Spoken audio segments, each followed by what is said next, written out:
What's up, everybody? Welcome back to Hawai'i Players Pod. I'm Olivia, and we've got a really cool episode today. We've got Kelsie Imai from the University of Hawaii women's basketball team. Hello. So I'm really excited to have you on the show today. I don't really know a whole lot about you, so this is going to be interesting for me. I love having people that I normally haven't talked to, so I'm learning about them with you guys. So Kelsie's from the Big Island of Hawaii. Yes, ma'am. Which we haven't had anybody on the show yet from a different island. So I'm really excited to hear what it was like for you growing up on a more remote island. Even though this island is already pretty remote, that island I've heard, I've never been. It's a lot more rural. Mm-hmm. Yeah, tell me about it. So Hilo, it's more country than Oahu for sure, you know. You had a country accent just now when you said country. Did I? You did. Well, I was like, ooh.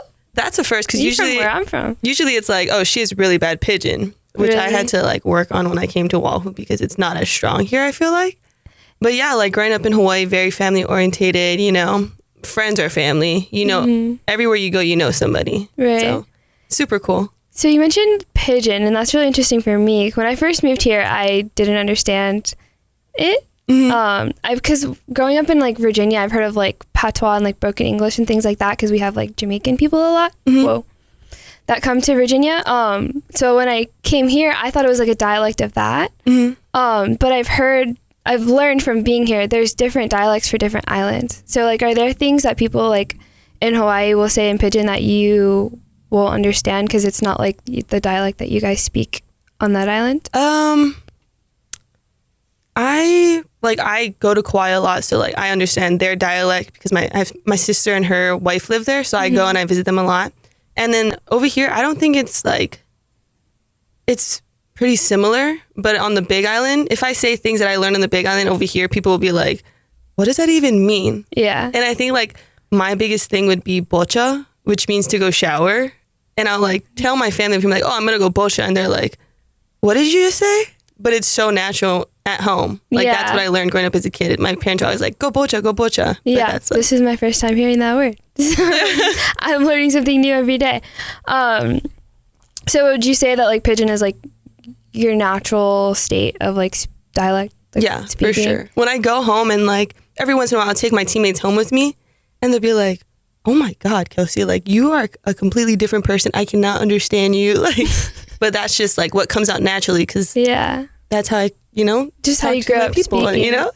Yeah. So where I'm from, I speak in metaphors a lot, and I catch myself doing it here. So when if something's not working out, I'll be it's okay, that dog just don't hunt. Right. And they're what? And I'm sorry. I always grew up speaking in metaphors and different ways of describing. It's so weird. Have you seen Hannah Montana? Oh, of course. That kind of thing. Right. Just speaking like that. So raised on Hannah Montana? Yeah, of course. Key? What? Of course. That was my girl. Me too. Don't worry. I literally went to see the Cheetah Girls in concert when I was a kid. Up. And Hannah Montana was opening for them. So I got to see both. And let me tell you something. I lived that night. I would die. Because Cheetah Girls is also one of my favorite movies. Heck yeah. It's a classic. Original Disney Channel movies, I don't care. I was a Disney kid. Nickelodeon could never for me. I mean, I would watch SpongeBob here and there just because that's what my brother would watch. Mm-hmm. But 100% a little Disney girl. 100%. Love that for you. Love that for us. Right. So going back to speaking pidgin and things like that, have you ever been on the mainland and not realized that you were speaking pidgin and then people don't understand what you're saying? No, just because, well, maybe in high school, yes. But now that I'm in college and I had to adapt to talking to coaches, teachers. It's a code switch. Yes. That's what they call it. Code switch. So I had to learn to pipe down the pidgin for a little bit. Get a little customer service voice. Yes. Yeah. I get that all the time. That's really interesting. I don't know why I think it's so interesting. Just different, how you can be from such a close area, but everything's just so different. Mm-hmm. Support for Hawai'i Players Pod comes from Hawaii Pacific Health. For strains, sprains, sports injuries, and muscle and joint pains, visit the Orthopedic Urgent Care team at Straub Medical Center, Kahala Clinic and Urgent Care. No appointment is necessary. Learn more at straubhealth.org/Kahala. So growing up on the Big Island, what did you guys do for fun? Was it different than what you would normally do here on Oahu? No, not really. Just a lot more beach, I feel like. But as a kid, I was always involved in sports, so that's what I was doing. I was going to volleyball, softball, basketball, and if I wasn't doing it, then I was watching my sisters or my brother participate in their sports. Yeah. Is it more like farmlands and agriculture out there? Yeah, for sure. There's not even like a real freeway. Like we have one highway. Really? Is there a lot of like, is that relative to the population, or is there just not a huge population out there? I mean, maybe. I don't know. We don't really have a huge population, if I'm being completely honest with you. Yeah.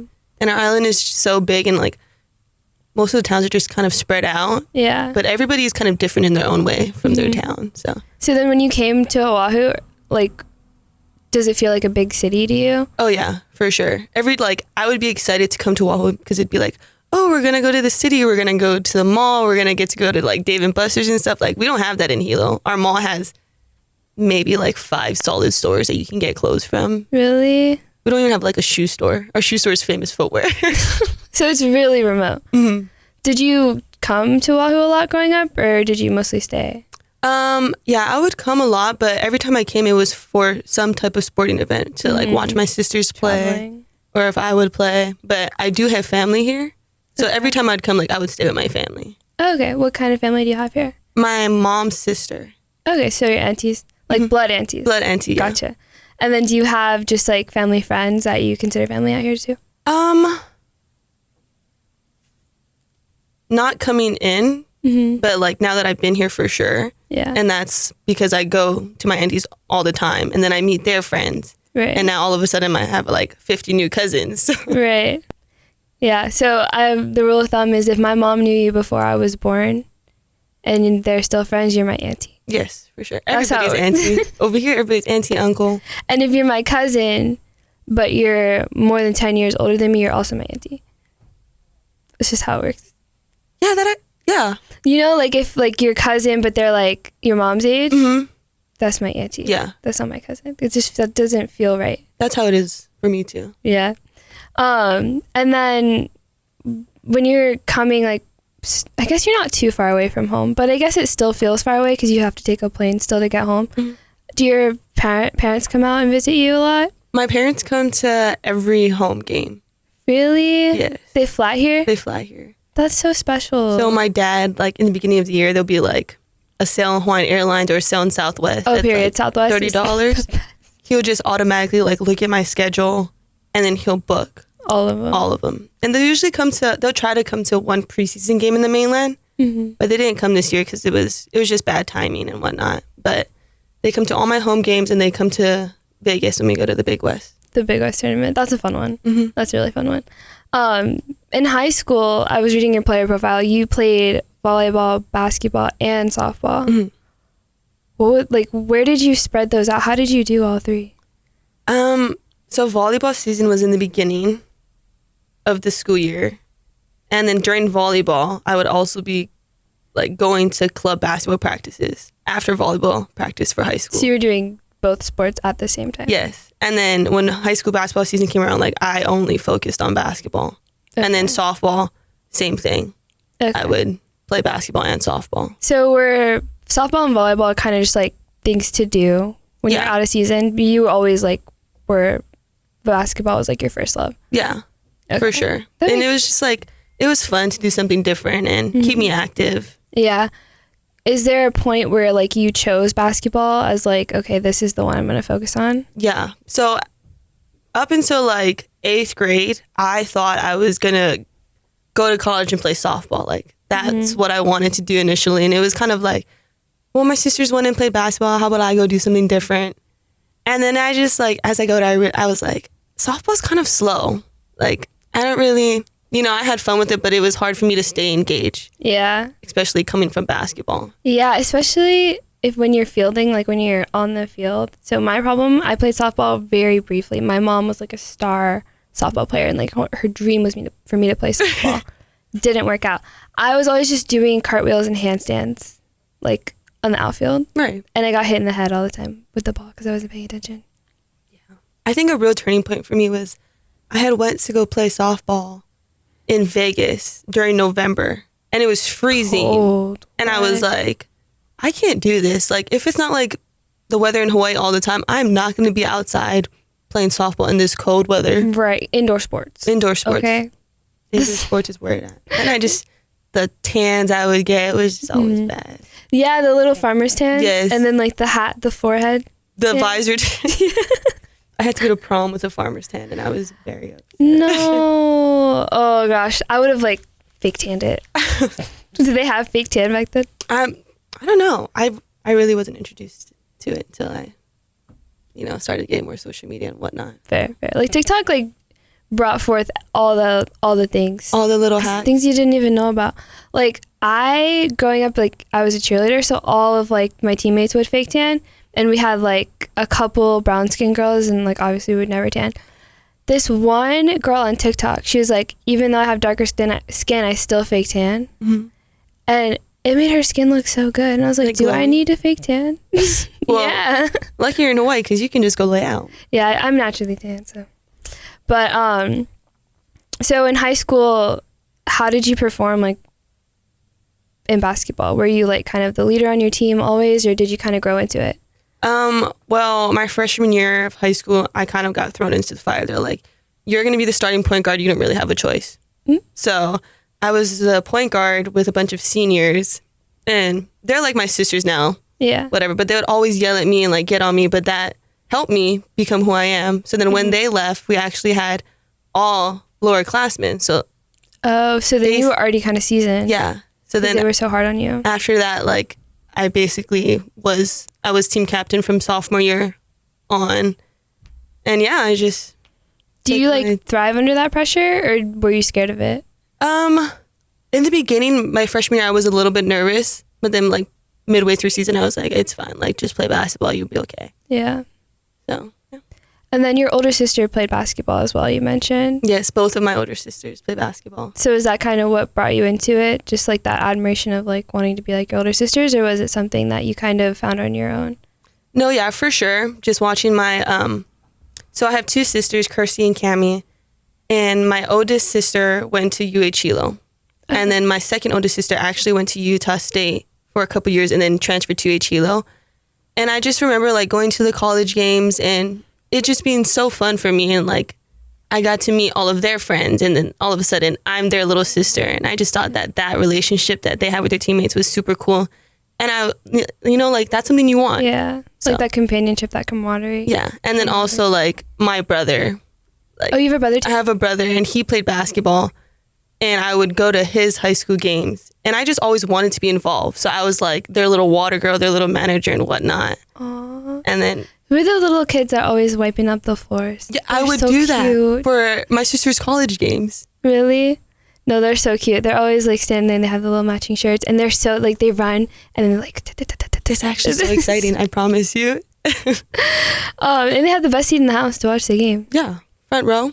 Absolutely. So like, did your sisters kind of help you grow in basketball? Like, did they kind of coach you, teach you? Did you ever like play against them? I never got to play against my sisters just because we have such a big age gap. Mm-hmm. I would always play against my brother. Yeah. And I think that's like, this is the first time I'm saying this, but I'm going to give him credit because he's huge. He's 6 feet tall. Well, to me, that's huge. So like going against him, I think that helped me a lot to grow as a player. But then my oldest sister, Kelsie, she actually coached me for club in high school for like short periods of time. And she was always hard on me. Like she treated me like every other person on that team. She did not treat me like her sister. Did you appreciate that though? Oh yeah, for sure. What is the age gap, can I ask? Yeah, so my oldest sister is 12 years older than me. Oh, wow. And then my second oldest sister is 10 years older than me. Oh, okay. Wow, so there's a 10-year age gap between the closest sibling that's older than you? And then what's the age gap with you? Me and my brother is only 4 years. Okay. That's not too bad. Yeah. So is your brother, he would be still in high school then? When I was he was still in high school when I was like in middle school, I guess. Yeah. Okay, so is he in college now? Does he play basketball? Oh, no. He's done. He's at home doing his own thing, living his life. So. Gotcha. So at what point did you decide that you were going to go to college for basketball? My freshman year of high school, my dad was like, if you want to play basketball, like, you need to take it serious. And I think that's when, like, my travel ball started getting more serious and, yeah, just dedicated most of my time to basketball. Yeah, and then at what point did you start to get recruited, or did you get recruited at all? My junior year of high school, that's when I started to get looks. And then it was my junior year going into my senior year summer that Coach Beeman had reached out to me and was like, hey, I want to offer you a scholarship. And it was just a no-brainer for me. Okay, so you automatically knew you were going to come here. Yeah. Once she offered, I was like, why not? Like, dream school, stay close to home, play Division I basketball. Mm-hmm. So was that the main appeal for coming to UH, or was there anything else that, like, factored into it? Definitely watching all the other players that were from Hawaii and just being inspired by them. Like, you have people like Shauna Koehu, you have Nani Cockett, like, those are local celebrities to me. So yeah, I've always wanted to be in that position for little girls to look up to. Yeah. Did you ever like model any of your game after those people that you looked up to? Not really. I've just always been told to play my own game. Yeah. And it just will flow naturally, and that's don't important. Overthink things. No, that's really important. And then like to kind of find your own path, even though like there's a lot of people that came before you, just finding your own way in your sport. That's a special journey. Were there any like professional players that you looked up to? 100% Kobe Bryant, and I also really liked Allen Iverson. Oh, Allen Iverson's from where I grew up at. Oh, nice. Yeah, so he's from the neighboring town to where I grew up. So like everybody back home was like super like AI. He's kind of like a hometown hero. Yeah, he's one of like he's not like one of the biggest people that come out of where I'm from, because we also like have like Pharrell and like Chris Brown and like all of them, but like probably the biggest in sports, in basketball for sure. Who like that came out of Hawaii that made it to the WNBA, would you say that like? Well, the only person I know is Amy Atwell. And I think that was super cool because I got to play with her and whatnot. And yeah, that girl had a different work ethic. And she never really got down on herself. And I think that's like one of the biggest things that I had to learn from her. And she always just like trusted the process and kept on her path. Yeah. Would you say that like the way that women's sports today is kind of like, hold on, let me rephrase that question. The way that women's sports is today, would you say that like it's perceived the way that it should be? Or do you think that it's underrated and under broadcasted? I do think for us it's still a little underrated and under broadcasted, but there's definitely been a growth. Yeah. Since I've came in my freshman year 2020. And it's super cool. Like our first year that we were allowed to have fans, we didn't have that much. And then this year, now that we've been winning and whatnot, it's cool to see like all the kids come out, the little girls, the older people, and just have people that support us. Yeah. Would you say, so you guys played last year in the Big West tournament, you guys won it, back-to-back championships, and then you guys went to the March Madness tournament and played against LSU, who ended up being the national champion. After that game with Iowa and LSU, I would say that like there was a spotlight on women's sports for a while in like the mainstream media. Do you think that was like positive? How did that affect like the way that you go about yourself like in the sport? It was just super cool to see and just like know that much people wanted to watch women in sports, and they were watching it more than they were watching the men's side. And it just goes to show like women's sports can be exciting and competitive, Yeah. And it's like the whole thing with Angel Reese, were like, oh, she's sassy and whatnot. I'm like, I was gonna ask you about that. Like, they brought it to the mainstream media, but then they immediately like honed in on like the drama. Did that like irritate you? Because it's like showing like women are dramatic and like this and that and like have attitudes. I just felt like they didn't have to do that. Yeah, I don't.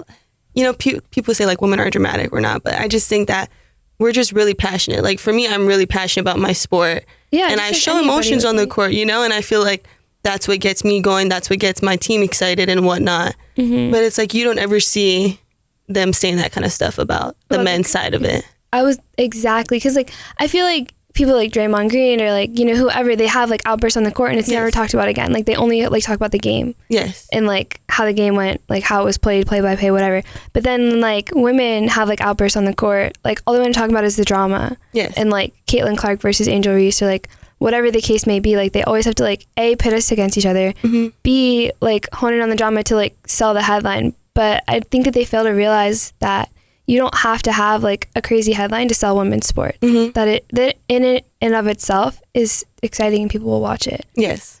But they want to watch good players. They want to watch good people. That's why like people like Angel Reese and like Caitlin Clark like elevate the game because people are excited to watch them. Mm-hmm.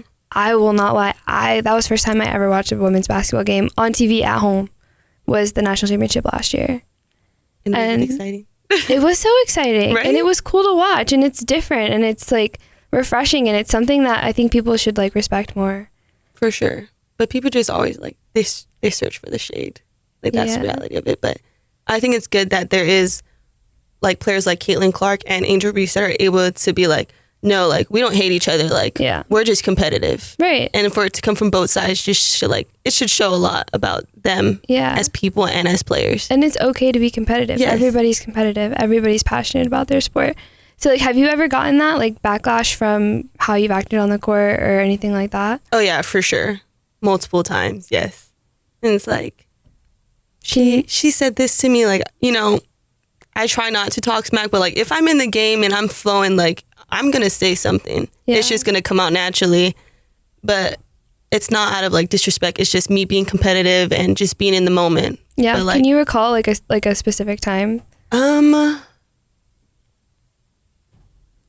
There's so many.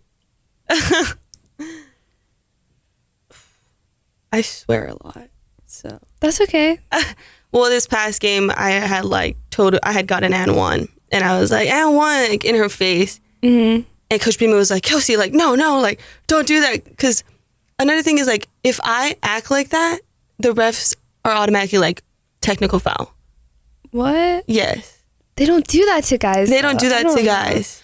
Yes, but like I don't know if it's just our team, but you know, there's other players like me that are so passionate and competitive. Like there's people like Deja. Yeah. They're so quick to like tee us up if we say anything. But they let the other girls go on the other team. So maybe it's just because we have a good team. Maybe. I mean, I don't know. I feel like refs nowadays are just really nitpicky. Yes. Like sometimes they'll like just depending on the refs, like sometimes they'll just like let you play. Yes. And then sometimes like they want to call every single thing. Yes. But it's just like if you're gonna do that, then like do that for everybody. Yes. It's been like for us this season, we'll go and we'll play a game and it's like you said, very nitpicky. And then the next game, like I'm getting tackled, like I'm getting hit and there is no foul being called. But if I were to touch that girl, immediate foul. Yeah. And do you guys see that in film when you go over it? Yeah. And Coach Beeman pretty much like she tells us before all the games, like we don't know what the refs are going to be like today. So, you know, get a feel for the game first. Be physical. If they start calling stuff, then, you know, back off a little. But our team does a pretty good job at like controlling that. Are you guys able to like communicate that like when you're on the court, like hey, like you need to chill out? Yeah. Like without it being like coming off like trying to like I don't know, boss somebody around and like critique someone for their game. For sure. Are you guys able to like talk to each other and be like, you're doing too much? Yeah, for sure. We'll yell at each other in the huddle, but then it's like we get off after the game. We're in the locker room. We're like, fine, totally fine. We just know that that's what needs to be done in this situation. No hard feelings. Do you guys leave it up to the captains to say those things, or like is anybody able to just kind of vocalize? Anybody. We encourage everybody to vocalize just so, you know, we're all together as one and not just relying on one person to say something. Has there ever been a time where like an on-court beef has like continued off the court? No. Our team is pretty good. Serious. Yeah, we know. Even with like other teams and other players? Yeah, no. We just leave it all on the court and just squash. Because I'll play against my friends from that play at other schools and I'll talk to them, you know? But then after the game, I'm like, so nice to see you. Like completely fine, completely normal. Yeah. Kind of like You know when like they do like those boxing matches and they spend like weeks building up that they like hate each other and they want to fight each other and kill each other and and then as soon as the fight's over, they're like, go fight, bro. Like, I always respected you. Like, you know what I mean? Yeah. It's like that kind of thing. Like, the build-up is there, and it makes you competitive, but then at the end of the day, like, it is, you know, you can leave it out there on the court. Yeah. No hard feelings. That's what it is to just play basketball, you know? Yeah, and I feel like that's something that, like, comes with just being in a humble environment and just kind of centering yourself, like, in knowing who you are. Is there anything that you took away from high school that you bring into your game at UH? My biggest thing would be going to the left, like driving to the left, because in high school, everybody was like, oh, like she can only go right, like force her left, nah. She's just going to spin back, go to her right and finish. But like, I remember like coming in and being like, no, like I'm going to go to the left. And now that's my favorite thing to do is like drive to the left. Is that something that you had to like drill over and over and over? Yeah, for sure. The thing is like I always knew that I could, but I just wasn't comfortable. And then like coming to Hawaii and playing division basketball, you kind of like, you know, you need to be comfortable going left and right, especially if you're going to be a point guard. And then I also got thrown in the fire my freshman year here, and I was the only point guard left. So I had to start, and I had to learn to lead my team and put them in places as a freshman. So yeah, so it kind of forced you to like become more of a well-rounded player and like be more comfortable with doing things that you're not normally doing. Where would you say like on the court are you most comfortable at? It has to be me driving. Just that's my favorite thing to do. That's the thing that comes to me naturally. And I always just like, I second guess myself when I shoot, and it's not because I don't think that I can make it. It's like, is this the right shot right now? Yeah. More than anything else. So that's where I get in my own head, and I need to work on that, and I've been trying to. So yeah. Does your coach ever like, when you're in film and you kind of know that you messed up, is there like a conversation that's had that, do you go to them and be like, look, I know I messed up this, like, how can I fix it?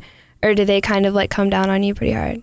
They don't ever come down on us pretty hard, but they encourage us to like, when we're watching film, they want us to talk about it. And then like, we just build on that like conversation of what we should have done and how it could have been better and whatnot. Yeah. That's good. When you came in, because you were a COVID graduate, what was that like mindset like coming in knowing that nobody really knew what was going on with COVID and like if fans were going to come back or like if you were even going to be able to come to Hawaii, like to Oahu and play? Like what were like the emotions that you were going through, like just with the unknown of like if you're even going to have a season? I was honestly I was scared. I was like, so you're telling, I got thrown into the dorms 2 weeks before my teammates came in because they had to do the quarantine. Right. And I remember just like sitting in my dorm and I was like, this is actually so scary. I don't know anybody. On the first floor was all football boys, and I am the only person on the second floor of Johnson Hall. Oh my God. So I was like crying. I was like, Mom, like I want to come home. Like it's just a 30-minute flight. But then it wasn't like I could just go home because we don't know if the flights were going to shut down. So I just kind of felt like I was stuck. Yeah. But eventually, like when my teammates came, it was nice to get to know them. And I think that made us closer, like as our class, because we were forced to all be together and whatnot. But it was definitely weird because we would go to practice and we were practicing, but like we wouldn't know if we were going to play. Yeah. And there were so many times where it was like, do you guys want to just forfeit the season because people are getting COVID and they're tired of getting quarantined? Like, we want to just opt out, you know, because we didn't give you the option. Like, if you want to opt out, you can opt out. No harm will be done to you. Like, come back next season. But it was just like... Did anybody make that choice? Yeah, there was one girl that made that choice, and she ended up deciding not to come back. But the rest of us decided to stick it out, and actually ended up being pretty fun. We were just stuck in the hotel all the time by ourselves, multiple COVID tests. But oh my gosh, the COVID tests all the freaking time. Every time. It was like every 3 days, I think. And it was like when they had to do like the one that like they stick all the way back. Now you can just like do the little swab. No, they would like stick it all the way back into your brain. It was bad. And y'all had to do that like every week? Every week. Yeah. Sometimes twice a week. That's crazy. And then if you tested positive, what was the protocol for that? Everybody was in quarantine. If you're The whole around them, team? Whole team. So then that put the brakes on your practice for at least 2 weeks. There was, the first time we went into quarantine, I forgot who got it, but we were like, that was the first time I ever had to quarantine in a hotel. And I was going crazy. Like, 2 weeks in a hotel is insane. What did you do? Like, I don't know what I would have done. Like, because I had to quarantine, like, I lived in Halimahana during COVID. So it was, like, kind of a dorm-esque environment. And I just remember being so bored all the time. It was so boring. And, like, our first quarantine was, like, the first week of school. So then I have me and I have Melani. Melani was my quarantine buddy. And we're trying to figure out, like, how to start college. We don't even have notebooks. We don't have pens. That's so scary. As a freshman, I could not imagine. Yeah, it was just, So at that point, you guys weren't going to classes. we weren't going, everything was online. And then, So were you scared about making friends in like a new place? Or was it just like, you knew you had your teammates? I knew I had my teammates, but, like, that affected me for when I had to go to class. I had really bad anxiety for the first time I had to go to an in-person college class. I think I cried because I was like, I don't want to go. I don't want to meet new people, because all I've known for 2 years was, getting online, logging into Zoom, and, you don't really have to talk to people, meet anybody. You just, everybody's just sitting there, so. Yeah. And there was still a mask mandate at that point, right? So you were like in school with a bunch of people that you didn't know, and you couldn't even see anyone's face. Yes. It's kind of like a horror movie. Yes. If you think about it. And then you come back a year later and everybody has no mask, and it's kind of like, Yeah, and is this safe? Like, it's always funny to me, like when you meet somebody and they have a mask on, and then you see them without it, and you're like, that's not what I thought you looked like yes. at all. That happened to me many times. You're just kind of like, oh, I said, okay. That's what you look like? And then what was it? So then you guys went through quarantine, you went through all the things, you practiced, didn't know if you were going to play. What was the feeling like when you finally like were able to play? We were excited. And I think we all just wanted to play. So every time we played, like, we had fun with it. And we just hoped that we didn't get COVID from the other team. Like, that was the biggest thing. And at what point were you guys able to travel again? Because that took a while. Because you could travel and then test positive, and then you'd be they stuck. canceled the game, and then you'd be stuck. Like, well, how would that work? We would still go, but, like, our schedule was set up a little differently because of, like, the whole COVID test and the 2 days before you could fly. So we'd play, like, Friday, Saturday against the same team.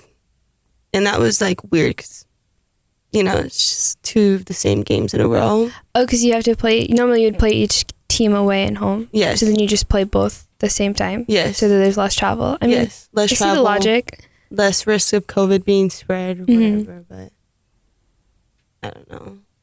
It was definitely weird though, because we had no preseason. So I just went straight into conference, and the season was short, but. Yeah, and then you guys got that year back though, right? Yeah. Eligibility wise. Because this is technically my 4th year. So I would have been done if I didn't have the COVID year. So this is your COVID year? Next year will be my COVID year. Next year will be your COVID year. So are you graduating this year? No, I decided to stretch out my schedule so I can still be eligible to play. Oh, okay, so you don't have to take extra classes just for no reason. Yeah, that's smart. Did your grades or anything like that suffer from being like having to do things online? Because I know that it was really hard for me to focus. Oh yeah, for sure. Home. Like I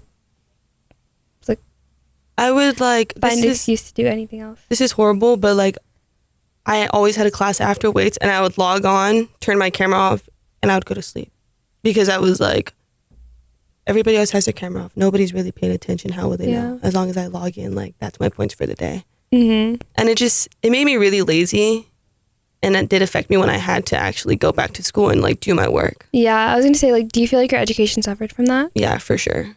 It was like a less quality than you normally would get. Does that bother you at all?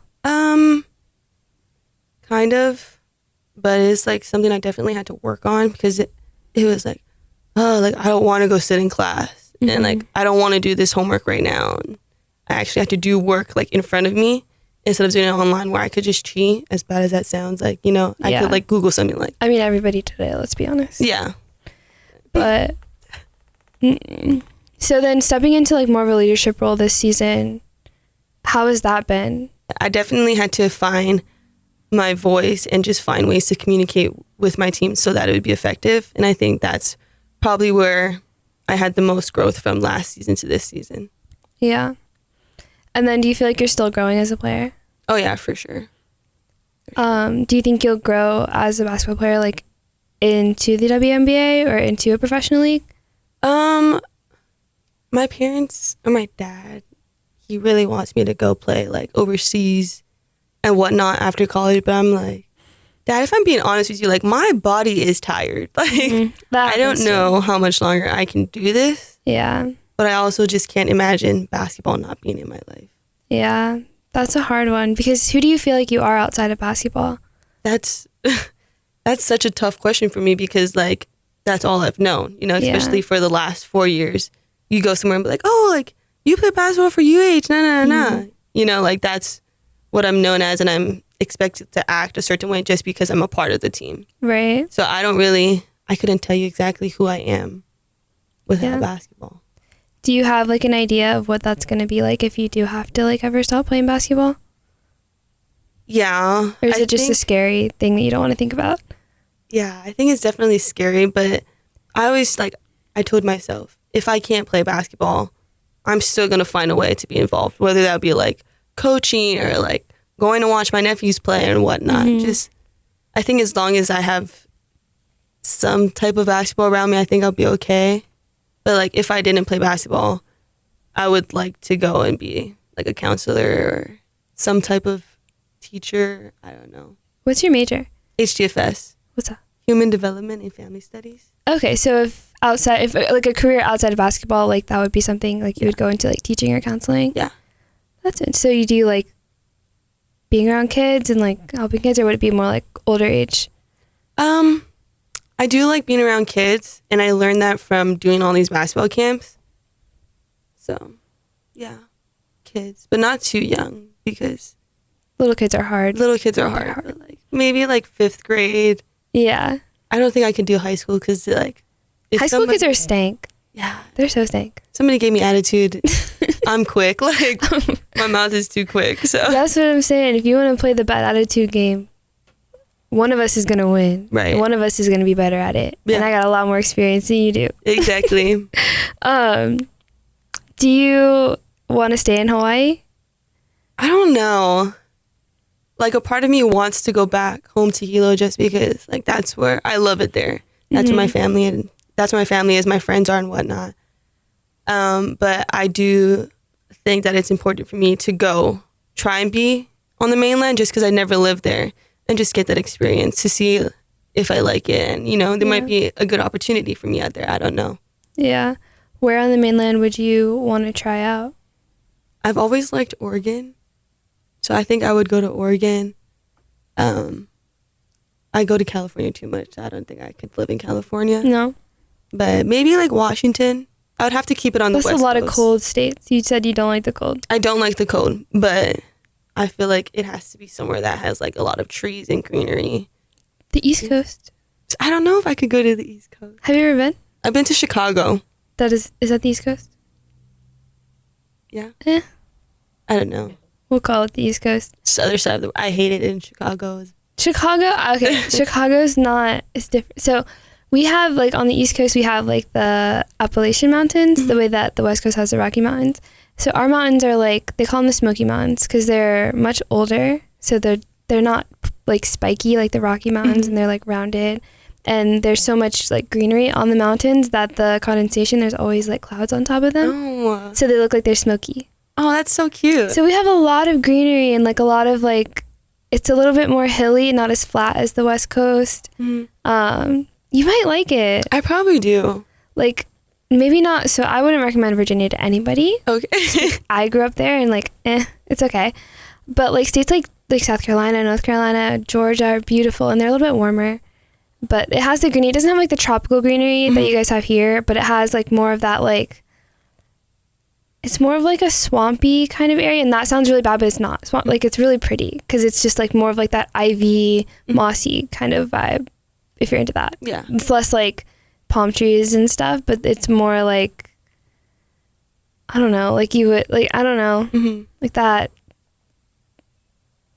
I don't know what I'm trying to say. I think I know what you're talking about, because my best friend actually just like randomly moved to North Carolina, and I was like, why are you going to North Carolina? Like, what's wrong with you? But like, she'll show me, and I think it's really pretty for sure. It is. Like the Outer Banks area is beautiful. But I just like, I love being close to home. Yeah. So like, it's so far. Like, I don't think I could be that far away from home. Yeah. Because like, moving from Hilo to Oahu, I was like crying when I left the airport. Really? And it's literally a 30-minute flight, just because like, I love home, you know? Mm-hmm. Yeah, so maybe West Coast would be better, but you're gonna have to be cold. Yeah. So good luck with that. The mission for later. Yeah. We have a little bit of time. You have at least another year. So you can think about it. All right. Well, it was so nice having you today. Thank you for coming. Thank you.